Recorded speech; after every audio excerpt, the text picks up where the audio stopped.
Hello বন্ধুরা, আশা করি সকলে ভালো আছেন। একবার চিন্তা করুন তো, যদি আপনার ভালোবাসার মানুষটি হয় আপনার ছোটবেলার বান্ধবী, তাহলে কেমন হবে? আজকের গল্পটা কিছুটা এরকমই, যেখানে দুজন মানুষের ছোটবেলার ভালোবাসা পূর্ণতা পায় প্রায় 18 বছর পর। তবে এটি কোনো সাধারণ ভালোবাসার গল্প নয়। এখানে যেমন রয়েছে ভালোবাসা, ঠিক তেমনই রয়েছে মান, অভিমান, হিংসা, সবকিছু মিলিয়ে দুষ্টু মিষ্টি একটা ভালোবাসার গল্প। তাহলে চলুন দেরি না করে শুরু করা যাক আজকের ভিডিও। গল্পের শুরুতে আমরা ছোট্ট একটি মেয়েকে দেখতে পারি, যে কিনা প্রার্থনা করছিল তার একটা ছোট ভাই হয়। এরপরই আমরা দেখতে পারি হসপিটালে তার মায়ের একটি ছেলে সন্তান জন্ম হয়, যার নাম ছিল অর্জুন। এই অর্জুনই ছিল আমাদের গল্পের মূল চরিত্র। ছোটবেলা থেকেই তাকে সকলে ভালোবাসত, সকলের আদর যত্ন পেত সে। ধুমধাম করে তার প্রতিটা জন্মদিন পালন করা হতো। কোনো কিছুরই অভাব ছিল না অর্জুনের, কেবল একজন বান্ধবী ছাড়া। একদিন সাইকেল চালানোর সময় হঠাৎ তার সামনে এসে দাঁড়ায় একটি গাড়ি। সেই গাড়ি থেকে নামে একটি ছোট্ট মেয়ে এবং তার মা। এই মেয়েটির নাম ছিল আন্নু, যাকে প্রথম দেখাতেই ভালো লাগে অর্জুনের। আন্নু এবং তার মা ছিল অর্জুনদের নতুন প্রতিবেশী। তাদের মধ্যে কথাবার্তার এক পর্যায়ে আমরা জানতে পারি আন্নুর বাবা অনেক আগেই মৃত্যুবরণ করেছে। অর্জুনদের পরিবারকেই নিজের পরিবার ভাবতে থাকে আন্নু। অর্জুন এবং আন্নু উভয়ই একে অপরকে পছন্দ করত। তারা দুজনেই একসাথে বড় হতে থাকে। পরবর্তীতে গিয়ে একই হাই স্কুল এবং কলেজেও পড়ে তারা দুজনেই বড় হলে আমরা জানতে পারি আন্নু আসলে পড়াশোনায় অনেক ভালো, কিন্তু তার সম্পূর্ণ উল্টো ছিল অর্জুন, যার কারণে উঠতে বসতে অর্জুনকে বারবার আন্নুর সাথে তুলনা দেওয়া হতো। একটা সময় অর্জুনের বাবা মা অর্জুনের চাইতে বেশি আন্নুকে প্রাধান্য দিতে শুরু করে। সবাই যেন আন্নুকেই ভালোবাসতে থাকে। না চাওয়া সত্ত্বেও আন্নুর সাথে সবকিছু শেয়ার করতে হয় অর্জুনকে, যার কারণে একটা সময় আন্নুর প্রতি অর্জুনের ভালোবাসা পরিণত হয় ঘৃণা এবং হিংসায়। আন্নু যদিও অর্জুনকে ঠিকই পছন্দ করত, অর্জুন আন্নুর সাথে ঠিকমতো কথাও বলতো না, বরং আন্নু বাদে অন্য সব মেয়েদের সঙ্গে সে ঠিকই লাইন মারত। এদিকে অর্জুন কি করতো না করতো তার সবকিছু আন্নু অর্জুনের বাবা মাকে বলে দিত, যার কারণে নিয়মিত বাবা মার বকাও শুনতে হতো অর্জুনকে, যেটা ছিল আন্নুকে ঘৃণা করার আরো একটি কারণ। ঘটনা এভাবেই চলতে থাকে এবং তারা দুজনেই বড় হয়। এমনকি তারা পরেও একই কলেজে। একদিন তাদের কলেজের ইঞ্জিনিয়ারিং পরীক্ষায় রেজাল্ট বের হয় এবং আমরা দেখতে পারি আন্নু পরীক্ষায় অনেক ভালো করে, কিন্তু অর্জুন 5টা বিষয়ই ফেল করে। এটা জানতে পেরে খুবই খারাপ লাগে আন্নুর। অপরদিকে আমরা অর্জুনকে দেখি যে অনেকগুলো বই সংগ্রহ করতে লাইব্রেরিয়ানের কাছে যায়। লাইব্রেরিয়ান তাকে বলে, আমি শুনেছি তুমি নাকি 5 বিষয়ে ফেল করেছো। তখন অর্জুন অবাক হয়ে তাকে জিজ্ঞেস করে, আপনি কিভাবে জানলেন? তখন লাইব্রেরিয়ান বলেন তাকে আন্নু এসব বলেছে। এটা শুনে অর্জুন আন্নুর ওপর আবারও রেগে ওঠে। আন্নুর এই অভ্যাসটা একেবারেই পছন্দ হতো না অর্জুনের। তারপর সে বলে, এজন্যই তো স্যার এবার এই সাপ্লিমেন্টারি পরীক্ষাতে পাশ হওয়ার জন্য এতগুলা বই নিয়ে যাচ্ছি। এটা শুনে লাইব্রেরিয়ান তাকে একটা খালি তাক দেখিয়ে বলে, এইখান থেকে সব বই তুমি নিয়ে গেছো, কিন্তু কখনো ফেরত দাওনি। তুমি ওই বইগুলোর সাথে করোটা কি? দৃশ্য পরিবর্তন হয় আর আমরা দেখি অর্জুন সেই বইগুলো বাজারে বিক্রি করে দিচ্ছে। আসলে পড়াশোনার জন্য নয়, বরং এই বইগুলো অন্যদের কাছে বিক্রি করার জন্যই মূলত অর্জুন বইগুলো নিয়ে এসেছিল। এরপর অর্জুন সেই বইগুলো বিক্রি করা টাকা থেকে মদ খেয়ে গাড়ি চালাচ্ছিল তার বন্ধুদের সাথে, কিন্তু নেশাগ্রস্ত হয়ে হঠাৎ সে একটা গাড়ির সাথে ধাক্কা লাগিয়ে দেয়। গাড়িটা ছিল আন্নুর মায়ের। বলে রাখা ভালো, আন্নুর মা কিন্তু আবার অর্জুনকে অনেক ভালোবাসত, এমনকি তার নিজের বাবা মা চাইতেও বেশি। সে অর্জুনকে কথা দেয় এই ঘটনাটা গোপন থাকবে, কিন্তু অর্জুনের বাবা মা বাড়ি থেকে বেরিয়ে এসে সবকিছু দেখে ফেলে। ঘটনাটা আর গোপন থাকে না। অর্জুনের বাবা মা তাকে অনেক বকাঝকা করে, কিন্তু এখানে আন্নু মাঝখান থেকে এসে তাকে থামায় আর নিজে অর্জুনের সাথে কথা বলে। এখানে সে লক্ষ্য করে যে অর্জুনের চোখ লাল হয়ে গেছে। এটা দেখে তার বাবা বুঝে যায় সে কি খেয়ে গাড়ি চালাচ্ছিল। তখন আবার তার বাবা তাকে বকাঝকা শুরু করে, কিন্তু আবারও আন্নু তাকে বাধা দেয়। আন্নু তখন বলে ও আজকে ফেল হয়ে গেছে, তো তাই হয়তো দুঃখে কষ্টে এসব খাচ্ছিল। এটা শুনে অর্জুন অনেক ক্ষেপে যায় আন্নুর ওপর, কারণ সে পরীক্ষায় খারাপ করার কথাটা তার পরিবারের কাউকে জানায়নি। এটা শুনে তার বন্ধুরা বুঝে যায় যে এখন তারা অনেক বকা খাবে, তাই তারা ভয়ে অর্জুনকে বিদায় জানিয়ে সেখান থেকে পালিয়ে যায়। এটা শুনে আবারও তার বাবা রাগারাগি করতে থাকে। তখন বাধ্য হয়ে অর্জুন বলে তার পরীক্ষা অনেক ভালো হয়েছিল, যদি খাতা পুনরায় দেখা হয় তাহলে সে অবশ্যই পাশ করবে। এটা শুনেও তার বাবা তার কথায় খুব একটা পাত্তা দেয় না এবং সেখান থেকে রাগ করে চলে যায়। তখন তার আন্টি এসে তাকে জিজ্ঞেস করে, সত্যি যদি খাতা আবারও দেখা হয় তুমি কি পাশ করে যাবে? অর্জুন তার আন্টিকে আশ্বস্ত করে যে খাতা যদি রিচেক করা হয় সে অবশ্যই পাশ করবে। তখন আন্টি তাকে খাতা পুনরায় চেক করার জন্য খরচ বাবদ কিছু টাকা দেন। পরবর্তী দৃশ্যে আমরা অর্জুন ও আন্নুকে দেখি যারা কিনা অর্জুনের বোনকে নিতে বিমানবন্দরে যায়। অর্জুনের বোন আন্নুকে জিমেটের পরীক্ষা দিতে বলে। আসলে জিমেটের পরীক্ষা এমন হয় যেখানে পাশ করতে পারলে নিজের ইচ্ছা মতো যে কোনো বিশ্ববিদ্যালয়ে সে পড়াশোনা করতে পারবে। কিন্তু এখানে আন্নুর মা তাকে পরীক্ষা দিতে বারণ করে, উল্টো আর্জুনকে পরীক্ষা দিতে বলে। তখন আন্নু বলে যদি আর্জুন পরীক্ষা দেয় তাহলে সেও পরীক্ষা দিবে। এটা শুনে তার মা তাকে বকাঝকা করে এবং তাকে পড়াশোনার পরিবর্তে তাড়াতাড়ি বিয়ে করে নিতে বলে। আন্নু এটা শুনে রাগ হয়ে যায় এবং সেখান থেকে চলে যায়। এরপর আমরা দেখি আর্জুনের বোন তার ছেলেকে সেখান থেকে উঠে পড়াশোনা করতে বলে, কিন্তু সে আর্জুনের সাথে ভিডিও গেম খেলার জন্য তার মার কথা শোনে না। তখন তার মা বলে যে তোমার মামা 5 বিষয়ে ফেল করেছে, তুমিও কি পড়াশোনা না করে তার মতো ফেল করতে চাও? তখন সে তার মামা আর্জুনকে জিজ্ঞেস করে যে তুমি কিভাবে 5 বিষয়ে ফেল করলে? তখন সে বলে আমি ইচ্ছা করেই ফেল করেছি। যে কেউ চাইলেই পড়াশোনা করে শুধু চাকরিজীবী হতে পারে, কিন্তু যারা ফেল করে তারা কোম্পানির প্রধান হয়, যেমন বিল গেটস। আর্জুনের এইসব কথা শুনে তার ভাগ্নে তার মায়ের কথা না শুনে সেখান থেকে পালিয়ে যায়। আর্জুনের বোন এবার আর্জুনকে তার ছেলেকে এইসব উল্টোপাল্টা বুঝিয়ে নষ্ট করার জন্য আর্জুনের পিছনে পড়ে। এতে আর্জুন গিয়ে লুকিয়ে পড়ে আন্নুর পিছনে। আর এই সময়ে আর্জুনের হাতের স্পর্শ কেন জানি না খুব আন্নুর ভালো লাগে। এতে কি আমরা বুঝতে পারি আন্নুর মনে আসলে আর্জুনের জন্য ফিলিংস ছিল। ততক্ষণে আর্জুনের বাবা সেখানে চলে আসে এবং বাড়িতে এত পুরোপুরির কারণ জিজ্ঞাসা করলে আর্জুনের বোন বলে সে শুধুমাত্র আন্নুকে জিমেটের পরীক্ষা দিতে বলেছিল। এটা নিয়ে তাদের মধ্যে কথাবার্তা হচ্ছিল। এটা শুনে তার বাবা আর্জুনের উপর হেসে বলে এটা আর্জুনের সাধ্যের বাইরে, পারলে এটা আন্নুই পারবে। এটা শুনে আর্জুন রাগ হয়ে যায় এবং সেখান থেকে চলে যায় এবং সিদ্ধান্ত নেয় সে জিমেটের পরীক্ষা দিয়েই ছাড়বে। কিন্তু এই পরীক্ষা সম্পর্কে কিছুই জানতো না সে। এমনকি এই পরীক্ষাটা যে কম্পিউটারে দিতে হয়, খাতায় লিখে নয়, এটাও পর্যন্ত জানতো না। তখন তার বন্ধুরা একটা কোচিং সেন্টার সম্পর্কে জানায় এবং বলে একটা প্রতিষ্ঠান আছে যারা টাকা নিয়ে জিমেট পরীক্ষায় তার পরিবর্তে অন্যকে বসিয়ে দেবে, এতে সে অবশ্যই পাশ করবে। এটা শুনে সে সিদ্ধান্ত নেয় সে জিমেটের পরীক্ষাটা এবার দিয়েই দেবে। পরের দৃশ্যে আর্জুন তার বন্ধুদের বলে আন্নুকে সে মনে প্রাণে ঘৃণা করে, না চাইতেও অনেক কিছু তার সাথে শেয়ার করতে হয়। সবসময় তার বাবার কাছ থেকে সে তাকে বকা খাওয়ায়, আর সে আন্নুর থেকে নিজেকে ছাড়াতে সবকিছুই করতে প্রস্তুত। এদিকে আমরা দেখি আন্নু নিজের বান্ধবীদের বলে যে সে আর্জুনকে অনেক ভালোবাসে, সে তাকে ছাড়া এক মুহূর্তও থাকতে পারে না। আর সে ভাবে আর্জুনও তাকে ভালোবাসে, এজন্য সে তাকে ছেড়ে কোথাও যেতে চায় না। যেহেতু আর্জুন জিমেটের পরীক্ষা দিতে পারবে না, তাই সেও জিমেটের পরীক্ষাটা দিতে চাইছে না।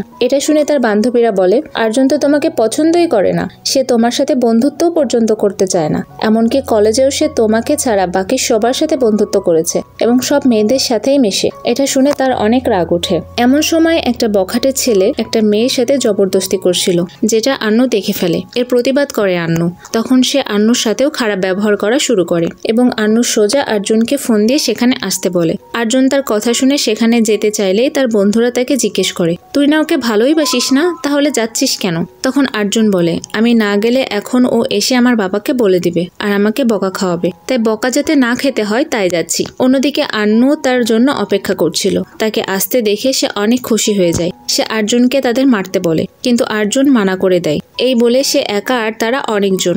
এটা দেখে তার বন্ধুরা ঠাট্টা করতে লাগলো। সে আর্জুনকে অনুরোধ করলো তাদের মারার জন্য, কিন্তু সে তার কথা না শুনে এখান থেকে তাকে নিয়ে চলে যেতে শুরু করে। এখানে সেই বখাটেরা আর্জুন এবং আন্নুর প্রতি উল্টোপাল্টা মন্তব্য করলে আর্জুনের খুব রাগ উঠে যায়। এবার সে একে একে তাদেরকে খারাপভাবে মারতে থাকে। এটা দেখে আন্নু খুব খুশি হয়। সে বিশ্বাস করতে থাকে যে আর্জুন তাকে সত্যি সত্যি ভালোবাসে। পরের দৃশ্যে আমরা দেখি যে আন্নু আর্জুনের সাথে এসে কথা বললে সে ঠিকমতো কথা বলে না। সে ভাবে হয়তো সে রেজাল্টের অপেক্ষায় আছে, তাই কথা বলছে না। কিন্তু তারপর আরেকজন মেয়ে এসে তার সাথে কথা বললে সে অনেক ভালোভাবে সেই মেয়েটার সাথে কথা বলে এবং নিজের ফোন নাম্বার পর্যন্ত তাকে দিয়ে দেয়। এটা দেখে আন্নুর অনেক রাগ ওঠে আর সে ওই মেয়েটার ফোন নিয়ে ভেঙে দেয়। এদিকে এখানে আর্জুনের ফলাফলও এসে পড়ে এবং দেখা যায় সে খুব ভালো নাম্বার পেয়ে পাশ করেছে। কিন্তু আর্জুন যে এত ভালো নাম্বার পেয়ে পরীক্ষাতে পাশ করতে পারে এটা তার পরিবারের লোকজন বিশ্বাসই করতে চাইছিল না। আর্জুনের বাবা তাকে বলা আগের সব কথা ফিরিয়ে নেয় এবং তাকে কিছু টাকাও দেয়। সে তার ছেলেকে জিমেটের পরীক্ষাও দিতে বলে। তখন আন্নু বলে বসে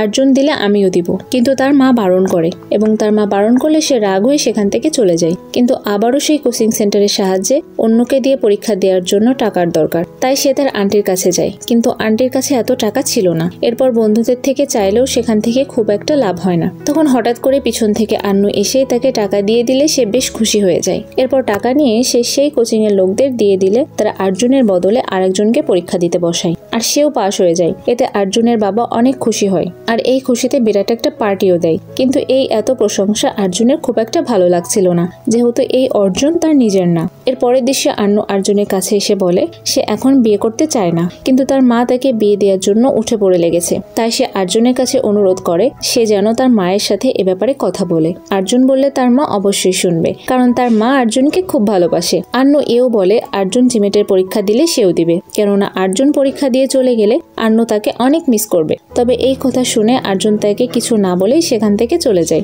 এটা দেখে আন্নু অনেক কষ্ট পায়। এর পরের দৃশ্যে দেখা যায় সেই কোচিং সেন্টারের লোক তাকে বলে যে তার ভর্তি অপেক্ষার তালিকায় আছে, কারণ আরো দুজন একই বিশ্ববিদ্যালয়ের জন্য চেষ্টা করেছে।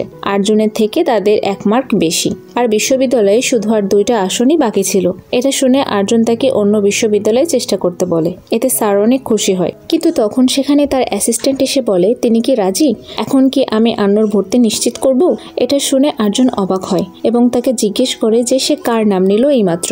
তখন সে তাকে আন্নুর নাম বলে যে সেও এখানে পরীক্ষা দিয়েছে, কিন্তু আমি জানতাম না যে তুমি তাকে ঘৃণা করো। এতে সে রাগ হয়ে স্যারকেই মারতে যায় আর পুলিশকে তাদের এই ভুয়া কোচিং সেন্টারে ব্যবসার কথা বলে দেওয়ার হুমকি দেয়। তখন স্যার তাকে বুঝিয়ে সুঝিয়ে কোনোভাবে রাজি করায় এবং বলে যদি অন্য 2 জনের মধ্যে কেউ একজন তাদের ভর্তি ক্যান্সেল করে দেয় তাহলে তোমার ভর্তি হয়ে যাবে। এই কথা শুনে আর্জুন কিছুটা আশার আলো দেখে এবং চিন্তা করতে থাকে কিভাবে সে আন্নুর অ্যাডমিশনটা ক্যান্সেল করাতে পারে।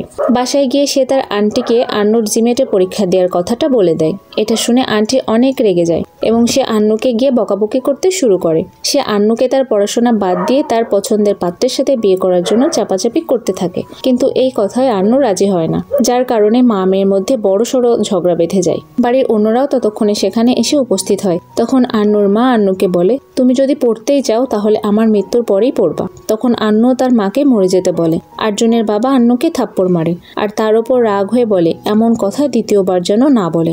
এটা দেখে আর্জুনের খুব খারাপ লাগে, কারণ সে তাদের পরিবারের মধ্যে এত বড় ঝামেলা লাগাতে চায়নি। আন্নু আর্জুনকে গিয়ে জিজ্ঞাসা করে যে তার মা চায় তাকে এখনই বিয়ে করিয়ে দিতে, তার কি করা উচিত। আর্জুনও বলে পরিবারের লোকেদের মন ভাঙা কোনো ভালো কাজ নয়, তুমি বিয়ের জন্য হ্যাঁ করে দাও। তখন আর্জুনের কথা মতো আন্নু বিয়ের জন্য রাজি হয়ে যায়। এখন ঘরের সবাই আনন্দের সাথে বিয়ের জন্য প্রস্তুতি নিতে থাকে, শুধু আন্নুই দুঃখী। আর এভাবেই বিয়ের দিন চলে আসে ও প্রথা অনুযায়ী বিয়ে হতে থাকে। কিন্তু আন্নু বিয়ের মঞ্চ থেকে উঠে আর্জুনের কাছে যায় ও তাকে জড়িয়ে ধরে সকলের সামনেই তার ঠোঁটে চুমু খায়। এটা দেখে সবাই তো অবাক, আন্নুর বিয়েও ভেঙে যায়। আর এই ঘটনায় হতবাক হয়ে যায় স্বয়ং আর্জুনও, যে কিনা অজ্ঞান হয়ে মাটিতে পড়েই যায়। এর পরের দিন আমরা দেখি যে আন্নুর মা তাকে মারতে থাকে এবং বারবার বলতে থাকে এখন থেকে কে বিয়ে করবে। এক পর্যায়ে সকলে আর্জুনের দিকে তাকায় এবং তাকেই বলে আন্নুকে বিয়ে করে নিতে, কিন্তু আর্জুন এতে রাজি হয় না। সে আরো বলে আমি আন্নুকে পছন্দই করি না, ওকে বিয়ে করে নিজের জীবন নষ্ট করব নাকি। তখন আন্নু বলে বিয়ে করলে আমি শুধু আর্জুনের সাথেই করব,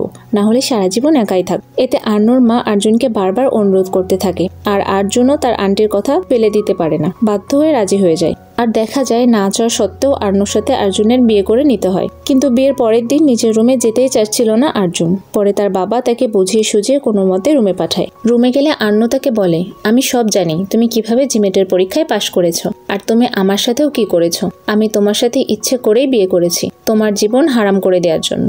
আমিও সেই বিশ্ববিদ্যালয়ে যেতে চাই যেখানে তুমি যাচ্ছ। তুমি যদি এমনটা না করো তাহলে আমি সবাইকে তোমার সম্পর্কে বলে দেব। এতে বাধ্য হয়ে অর্জুন সিদ্ধান্ত নেয় যে অন্য যে ব্যক্তি অ্যাডমিশনের জন্য সিলেক্ট হয়েছিল তাকে যে কোনো মূল্যে আটকাতে হবে। সেই প্রার্থীর নাম ছিল শাস্ত্রী, যে কিনা অনেক ধার্মিক একজন ব্যক্তি। সে নিজের সামনে দিয়ে কালো বিড়াল গেলে সেটাকে অলক্ষিত চিহ্ন মনে করে ভাগিয়ে দেয়। সে তার ভগবানের কাছে প্রার্থনা করতে থাকলে আর্জুনের বন্ধুরা প্রদীপের আলো নিভিয়ে তাকে নানাভাবে ভয় দেখাতে থাকে। পরবর্তীতে তারা তাকে উস্কিয়ে দিয়ে বলে সে যে এই বিশ্ববিদ্যালয়ে অ্যাডমিশন নিতে যাচ্ছে এটা খুবই খারাপ একটি বিশ্ববিদ্যালয়, এখানে গেলে তার জীবন হুমকির মুখে পড়তে পারে। এটা শুনে সে অনেক ভয় পেয়ে যায় আর সে বিশ্ববিদ্যালয়ে অ্যাডমিশন না করে নিজের নাম প্রত্যাহার করে নেয়। আর এতেই সুযোগ পেয়ে যায় আন্নু।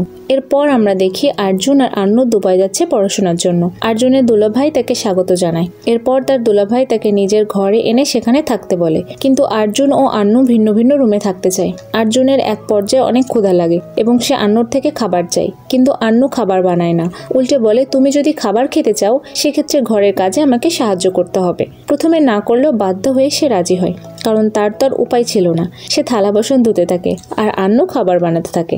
পরের দৃশ্যে আমরা দেখি যে তারা কলেজ যাচ্ছে।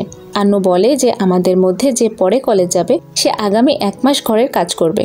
এটা শুনে আর্জুন দ্রুত পাশের ট্যাক্সি নিয়ে রওনা দেয়, কিন্তু কিছুক্ষণ পর সে ট্রাফিক জ্যামে আটকে যায়। তখন আন্নু একটা সাইকেল নিয়ে দ্রুত চলে যায় কলেজে। পরের 1 মাস ঘরের সব কাজ সেই করে, এর বদলে সে তার অ্যাসাইনমেন্ট করে দেয়। অর্জুনকেও ঘরের সব কাজ করতে হয়। পরে আমরা দেখি তারা ক্যাফেতে বসে কফি চাই, তো কফি নিয়ে সেখানে শাস্ত্রী চলে আসে। শাস্ত্রী অর্জুনকে দেখে অনেক খুশি হলেও অর্জুন তাকে দেখে টেনশনে পড়ে যায়।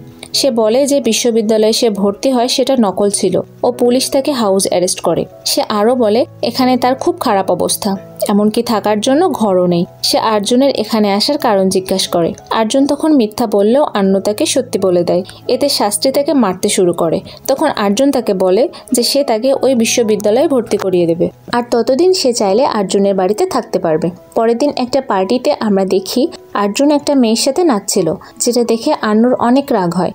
এখানে তার শিক্ষক এসে তাকে নাচের জন্য জিজ্ঞেস করলে সে হ্যাঁ বলে দেয়, যাতে সে অর্জুনকে দেখাতে পারে। কিন্তু সেই শিক্ষক উল্টে তাকে একটু অতিরিক্ত স্পর্শ করতে থাকলে সে তাকে ধাক্কা দিয়ে অর্জুনকে নিয়ে বাড়িতে ফিরে আসে। অর্জুন ঘরে ফিরে তাকে অনেক বকাবকি করতে থাকে। নিজেদের মধ্যে তারা মারামারি করতে করতে এক পর্যায়ে একে অপরের খুব কাছে চলে আসে ও ঘনিষ্ঠ হয়ে পড়ে। পরের দিন অর্জুন ঘুম থেকে উঠে দেখে আন্নু সেখানে নেই। সে পুরো ঘর খুঁজে কোথাও তাকে পায় না। সে দেখে পুরো ঘর সাজানো গোছানো। সে শাস্ত্রীকে জিজ্ঞেস করলে সে বলে এগুলো আন্নু করেছে, এবং তারপরে সে কলেজ চলে গেছে। পরের দৃশ্যে আমরা দেখি ওয়াশরুমে আন্নু শিক্ষক তার সাথে পুনরায় জবরদস্তি করার চেষ্টা করতে থাকলে আন্নু সেখান থেকে দৌড়ে পালিয়ে আসে। তাকে পালাতে দেখে ফেলে অর্জুন এবং সবকিছু বুঝে যায়। অর্জুন আন্নুর হাত ধরে তাকে শিক্ষকের কাছে নিয়ে যায় আর শিক্ষককে অনেক মারধর করে। তারপর সে বলে আমাদের সম্পর্ক যতই খারাপ হোক, কিন্তু তুমি তোমার সমস্যা আমাকে জানাতে পারো। এটা দেখে আন্নু সত্যি অনেক মুগ্ধ হয়ে যায়। পরের দৃশ্যে আমরা জানতে পারি যে আন্নু প্রেগনেন্ট, আর সে এই কথা অর্জুনকে জানাতে চায়। কিন্তু তার আগে অর্জুন আন্নুকে বলে আমি তোমাকে পছন্দ করি না, আমি তোমার সাথে আর থাকতেও চাই না। আমার ধারণা তুমিও আমার সাথে থাকতে চাও না। যখন আমরা কেউই এই সম্পর্কে খুশি না, তখন চলো আমরা আলাদা হয়ে যাই। অর্জুনের এই কথায় অনেক কষ্ট পায় আন্নু। সে বলে যখনই আমাদের পড়াশোনা শেষ হয়ে যাবে তখন আমরা আলাদা হয়ে যাব। এতে অর্জুন অনেক খুশি হলেও আন্নু অনেক কষ্ট পায়। পরের দৃশ্যে আমরা দেখতে পারি অর্জুন তার বোনের কাছ থেকে জানতে পারে আন্নু গর্ভবতী। এটা শুনে সে অবাক হয়, কারণ আন্নু তাকে এখনো এই বিষয়ে কিছুই বলেনি। আন্নু সেখান থেকে চলে গেলে অর্জুনও তার পিছু পিছু যায় ও বলে আমি এখন এই বাচ্চার জন্য প্রস্তুত না, আমার একে লাগবে না, তুমি চাইলে অ্যাবর্শন করিয়ে নিতে পারো। তখন আন্নু রেগে যায় ও অর্জুনকে বলে তুমি না চাইলেও আমি ওকে রাখতে চাই। অর্জুন তখন বলে এটা সব তোমার পরিকল্পনা, তুমি এই বাচ্চাকে রাখতে চাও যেন আমরা আলাদা না হই, আর আমাকে এভাবেই ভোগাতে চাও তুমি। এটা আন্নু রাগ হয়ে তাকে থাপ্পড় মেরে বসে। সে আরো বলে অর্জুনকে ছাড়াই সে বাচ্চাকে মানুষ করতে পারবে, অর্জুনের থাকার দরকার নেই। আন্নু তাকে আরো আশ্বস্ত দেয় যে সে তাকে তালাক দিয়ে দিবে। পরে আমরা দেখি যে সে নিজের পরিবারকে ফোন করে জানায় সে গর্ভধারণ করেছে। এভাবেই কিছুদিন যায়। অর্জুন এবং আন্নু কেউই একে অপরের সাথে কথা পর্যন্ত বলে না, এমনকি তারা ছোট ছোট কথায় ঝগড়াও শুরু করে দেয়। এটা দেখে অর্জুনের বোন তার পরিবারকে ফোন দিয়ে বলে তারা সবাই যেন এখানে চলে আসে। তারা খাবার টেবিলে বসে পুরো পরিবার একসাথে খাবার খাচ্ছিল, তবে আন্নু একটু বেশিই খাচ্ছিল। এটা দেখে অর্জুন তার ভাগিনাকে বলে যে দেখ কিভাবে ক্ষুধার্তের মতো খাবার খাচ্ছে। এই কথা শুনে আন্নু রাগ হয়ে তার গায়ে 1 গ্লাস পানি ঢেলে সেখান থেকে চলে যায়। এতে রাগ হয়ে অর্জুনও সেখান থেকে চলে যায়। পরে দেখা যায় তার বাবা তাকে বোঝানোর চেষ্টা করছে, কিন্তু সে কিছুতেই বুঝতে চাচ্ছে না। সে বলে সে এখন এই বাচ্চার জন্য প্রস্তুত না, কিন্তু তার বাবা তাকে বলে বাচ্চা আনা না আনা সম্পূর্ণ মার উপর নির্ভর করে, এতে অর্জুনের কোনো হাত নেই। এখানে ঘরে আন্নুর মা তাকে বোঝায় যে স্বামী স্ত্রীর মধ্যে ঝগড়া লাগা খুবই স্বাভাবিক, কিন্তু সেই ঝগড়াকে জেতার জন্য নয়, বরং একে অপরের কাছে যাওয়ার জন্য ব্যবহার করতে হয়। এরপর আমরা তাদের উভয়কেই দেখি তারা সিদ্ধান্ত নেয় যতদিন এখানে তাদের পরিবার থাকবে তারা একেবারেই স্বাভাবিক আচরণ করবে, যেন তাদের মধ্যে কোনো সমস্যা আছে এটা কেউ সন্দেহ পর্যন্ত করতে না পারে। সকালে অর্জুন তার মন খারাপ করে এক জায়গায় বসেছিল। তাকে বসে থাকতে দেখে শাস্ত্রী তার কাছে এসে তাকে বোঝাতে থাকে। যখন আমরা কারোর সাথে রাগ করি তখন আমাদের সেই মানুষটার সাথে কাটানো অতীতের স্মৃতিগুলো মনে করা উচিত, এতে করে রাগ উধাও হয়ে যায়। এই বলে সে তাকে আন্নুর সাথে ঘটে যাওয়া অতীতের ঘটনাগুলো মনে করতে বলে। পরে আমরা দেখি অর্জুনের ভাগিনা আন্নুর পেটে হাত দিয়ে টের পাচ্ছে যে বাচ্চা পেটে লাথি মারছে। এতে দ্রুত সে তার মামার হাত এনে আন্নুর পেটে রাখলে সেটা সেও অনুভব করতে পারে। এতে সে বেশ অবাকও হয়। আর এতক্ষণে সেখানে তার পরিবারও চলে আসে। তো সে আন্নুর মেডিসিন আনতে তার রুমে যায়। সেখানে অর্জুন দেখে যে আন্নু অর্জুনের অনেকগুলো ছবি দেয়ালে টাঙিয়ে রেখেছে। এতে সে অবাক হয়ে যায় এবং সে আন্নুর সাথে তার অতীতের কথাগুলো মনে করতে থাকে। সে মনে করতে থাকে সেই দিনের কথা যেদিন আন্নু প্রথম তাদের বাড়িতে আসে। সেই সময়টা মনে করে আর্জুন অনেক খুশি হয়। আস্তে আস্তে আন্নুর প্রতি তার ভালোবাসাও জন্মায়। পরের কয়েকটা দিন সে আন্নুর অনেক সেবা যত্ন করে ও খেয়াল রাখতে শুরু করে। আর আর্জুন শাস্ত্রীকেও হাউস অ্যারেস্ট থেকে মুক্তি পাওয়ায়। পরে আমরা দেখি আন্নু আর্জুনকে বিবাহ বিচ্ছেদের দলিলে স্বাক্ষর করে দেয়। কিন্তু এবার আর্জুনই এখানে আপত্তি প্রকাশ করে এবং আলাদা হতে বারণ করে। সে তার মনের কথাগুলো আন্নুকে খুলে বলতে থাকে এবং তাকে মাফ করেও দিতে বলে, কিন্তু আন্নু তাকে ক্ষমা করতে চায় না। তখন সে হাঁটু গেড়ে বসে তার থেকে ক্ষমা চায়। আর সে তাকে নিজের ভালোবাসার কথা বলে, যে সে তাকে ছোটবেলা থেকেই খুব পছন্দ করত। কিন্তু যেদিন থেকে সে দেখে পরিবারের লোকজন তার থেকে বেশি আন্নুকে আদর যত্ন করতে শুরু করে, তখন আর্জুন আন্নুকে ঘৃণা করতে শুরু করে আর তার থেকে হিংসা হতে থাকে তার। কিন্তু এখন সে বুঝতে পেরেছে সে শুধু আন্নুকেই ভালোবাসে। এই বলে সে আন্নুকে অনুরোধ করে তাকে একটা সুযোগ দিতে। এইসব কথা শুনে আন্নু মনে মনে অনেক খুশি হয় এবং আর্জুনকে ক্ষমাও করে দেয়। কিন্তু ততক্ষণে আন্নুর শারীরিক অবস্থার অবনতি হতে শুরু করে। এতে অর্জুন তাকে তাড়াতাড়ি করে হাসপাতালে নিয়ে গেলে সেখানে তাদের খুব মিষ্টি একটি মেয়ে সন্তানের জন্ম হয়। আর এরই মধ্যে দিয়ে সমাপ্ত হয় গল্পটি। এই ছিল আমাদের আজকের ভিডিওতে। ভিডিওটি ভালো লেগে থাকলে অবশ্যই একটি লাইক দিবেন এবং চ্যানেলে নতুন হয়ে থাকলে সাবস্ক্রাইব করে বেল আইকনটি প্রেস করে দিবেন। আপনাদের কোনো সাজেশন থাকলে তা অবশ্যই আমাদের কমেন্ট করে জানাতে পারেন।